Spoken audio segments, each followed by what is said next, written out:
প্রতিহিংসাপরায়ণ রাজনীতি করতে গিয়ে ডোনাল্ড ট্রাম্প যে আমেরিকার কত বড় ক্ষতি করে ফেলছেন তা হয়তো এবার আন্তর্জাতিক স্তর একটু একটু করে বুঝতে শুরু করেছে। দেখুন, একটি সম্পর্ক তৈরি করতে কয়েকটা বছর কিন্তু প্রয়োজন হয়, কিন্তু সম্পর্কের ভিত আলগা করে দেওয়ার জন্য কয়েকটি স্টেটমেন্টই যথেষ্ট। ডোনাল্ড ট্রাম্পের মতো শাসক এসে আমেরিকা এবং ভারতবর্ষের তৈরি করা মজবুত সম্পর্ককে যেভাবে ট্রিট করতে শুরু করলেন এবং যার ফলে সম্পর্কটি কার্যত ধরাশায়ী হয়ে তাসের ঘরের মতো ভেঙে পড়ল, তা কিন্তু আমাদেরকে অনেক বড় শিক্ষা দেয়। একলা চলো রে, বহুদিন আগেকার গানের এই লাইন আজকে যেন ভারতবর্ষের আন্তর্জাতিক স্তরে বহুল চর্চিত একটি শিক্ষা এবং ভবিষ্যতের রূপরেখা তৈরি করতে পারে। এরপরেও ডোনাল্ড ট্রাম্প যেন থামছেন না।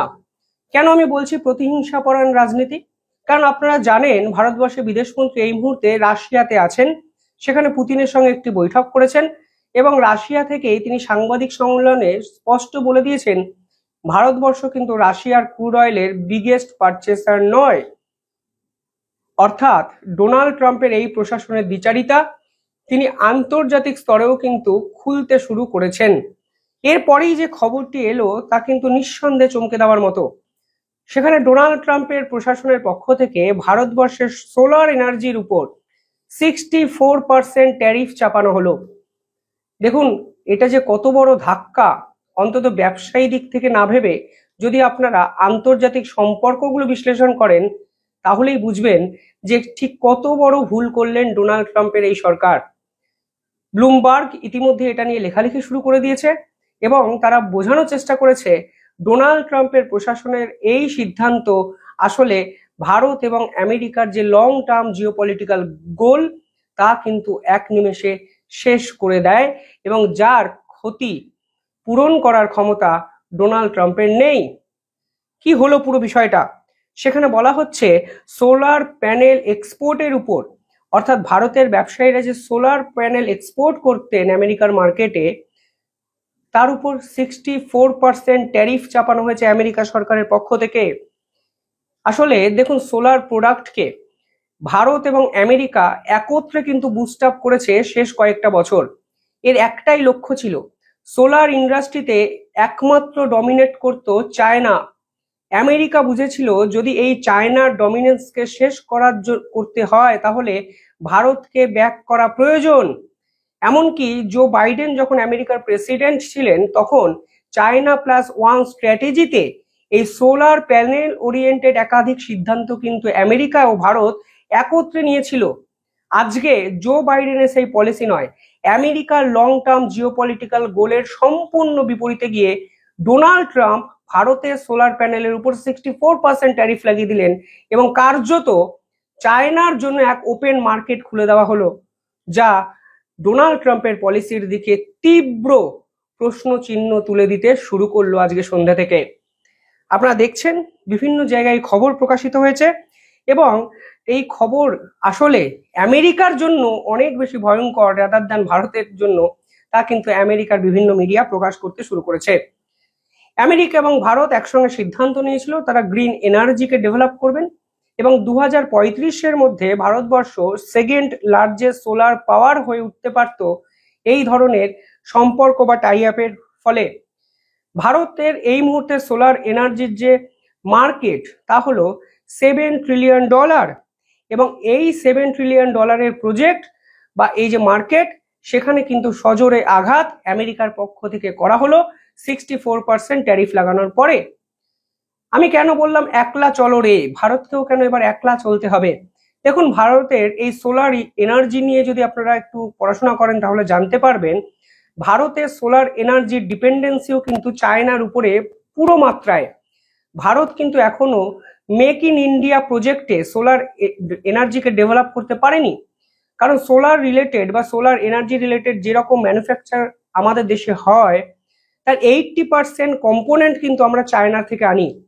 ব্লুমবার্গের এই রিপোর্টে পরিষ্কার বলা হয়েছে যে চায়নার উপরে ভারতের ডিপেন্ডেন্সি তো ছিলই, উল্টে ডোনাল্ড ট্রাম্পের এই পদক্ষেপে চায়নার সঙ্গে ভারতের সম্পর্ক আরো ভালো জায়গায় চলে গেল, যে সম্পর্ক আমেরিকার বিপরীতে ব্যবহার হবে উল্টে আমেরিকার মার্কেটের ফুল অ্যাক্সেসও চায়নার কাছে চলে এলো।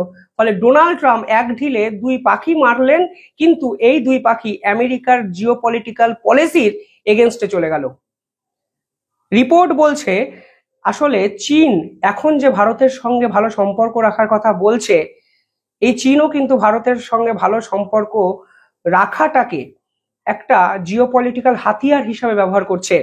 কারণ এক সময় দেখা গেছে এই সোলার প্যানেল বা প্যানেল রিলেটেড যত কম্পোনেন্ট চীনের থেকে ভারত আনতে গেছে, সেখানেও কিন্তু চীন এই কাঁচামাল সরবরাহতে বহু টালমাটাল বাহানা কিন্তু করেছে। ফলে ভারতের বন্ধু কেউ নয়, তা কিন্তু আজকে স্পষ্ট হয়ে যাচ্ছে।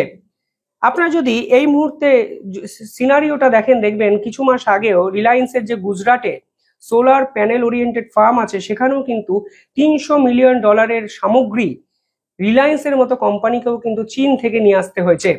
অর্থাৎ চীনের উপরে ভারতের সোলার প্যানেল রিলেটেড ডিপেন্ডেন্সি 80%। এবার ভারত সোলার প্যানেলটি তৈরি করতো এবং আমেরিকার মার্কেটে বিক্রি করত। এর ফলে কি হতো? এর ফলে ভারত সম্পূর্ণভাবে চীনের উপর ডিপেন্ডেন্ট হয়ে পড়েনি, কারণ আমেরিকা ভারতের পাশে ছিল, যা ডোনাল্ড ট্রাম্প আজকে ফেসতে দিলেন। আপনারা যদি এই মুহূর্তে ভারতের টপ সোলার এনার্জি সেক্টরগুলো মানে কোম্পানিগুলো দেখেন, দেখবেন ওয়ারা এনার্জি, যারা solar warfare, solar glass, aluminium frames সবকিছুই কিন্তু চীন থেকে আমদানি করে। পাশাপাশি আজকের দিনে দাঁড়িয়ে আদানি, টাটা সকলেই কিন্তু তাদের কম্পোনেন্টগুলো, ম্যানুফ্যাকচারিং কম্পোনেন্টগুলো চীন থেকে কিন্তু নিয়ে আসে। অ্যাভারেজলি 80% কম্পোনেন্ট কিন্তু আজও আমাদের চীন থেকে আনতে হয়। পাশাপাশি ভারত সরকারও বিভিন্ন রকম পদক্ষেপ নিয়েছে, ইম্পোর্ট ডিউটির উপর ছাড় দিয়েছে, বিভিন্ন ছোটখাটো স্কিম ঘোষণা করেছে, কিন্তু তা সত্ত্বেও সোলার মার্কেটকে এখনো অবধি কিন্তু স্বতন্ত্র এবং নিজের পায়ে দাঁড় করানো সম্ভব হয়নি। আর এখানেই কিন্তু আমেরিকা ভারতের সঙ্গে বন্ধুত্বপূর্ণ সহাবস্থানের জন্য একে অপরের পাশে দাঁড়িয়ে এই ইন্ডাস্ট্রিকে এগিয়ে নিয়ে যাওয়ার চেষ্টা করেছিল, যা আজকে ডোনাল্ড ট্রাম্প এক ঝটকায় চূর্ণ বিচূর্ণ করে দিলেন। একটা ইন্ডাস্ট্রির উপর 64% ট্যারিফ চাপানো মানে সেই ইন্ডাস্ট্রির আর ব্যবসার জায়গাটি থাকে না। চায়না এমনিতেই অনেক সস্তায় এই মালগুলো বিক্রি করে, এবং ভারতের উপর 64% ট্যারিফ মানে আপনারা বুঝতে পারছেন, অলিখিতভাবে চায়নার জন্য মার্কেটটা খুলে দেওয়া হলো। উল্টো দিকে চায়নার উপরও ভারতের ডিপেন্ডেন্সি এই মাল তৈরির ক্ষেত্রে।